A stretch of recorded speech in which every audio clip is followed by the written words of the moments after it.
আমরা ইনার পদত্যাগ চাই। উনি মহিলা সমাজের কলঙ্ক, মহিলা সমাজের কলঙ্ক। এত নির্লজ্জ মহিলা আমরা কোনোদিন দেখিনি। একজন মহিলা মুখ্যমন্ত্রী থাকা সত্ত্বেও পশ্চিমবাংলায় লাগাতার নির্যাতনের ঘটনা ঘটছে। তিনি আর মুখ্যমন্ত্রী না, এখন মূর্খমন্ত্রী। উনি আমাদের লজ্জা, নারীদের লজ্জা। আসল লোক বিনীত গোয়েল সে কোথায়? তাকে কেন সরানো হলো না? চালাকি হচ্ছে, মানুষ বোঝে না, মানুষ বোকা, সবাই বোঝে। উনি একটা মহিলা হয়ে একটা মহিলা রেপ হচ্ছে, ওনার কোনো ব্যাপার না, বলছে কোনো ঘটনাই ঘটেনি। এরকম ঘটনা ঘটতে পারে, নিশ্চয়ই আপনারাও শুনেছেন।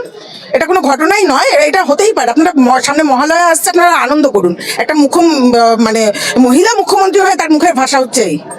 মুখ্যমন্ত্রী তিনি ব্যর্থ, তিনি রাস্তায় নেমেছেন, তিনি জাস্টিস দিতে পারছেন না, তিনি বলছেন নির্যাতিতার শাস্তি চাই। তো এই তো কোন রাজত্বে আমরা বসবাস করছি? এখানে কোন ধরনের বর্বরতা তৈরি করেছে, কোন ধরনের সন্ত্রাসবাদীদের আমদানি হয়েছে এখানে, যে প্রত্যেকটা জায়গায় প্রত্যেকটা ঘটনায় এইভাবে চাপা দেওয়ার চেষ্টা, এইভাবে রক্তাক্ত পশ্চিমবঙ্গ। মমতা ব্যানার্জি সেম লজ্জা পাওয়া উচিত যে কালীঘাটের ডাইনি বিচার পেতে দেয়নি।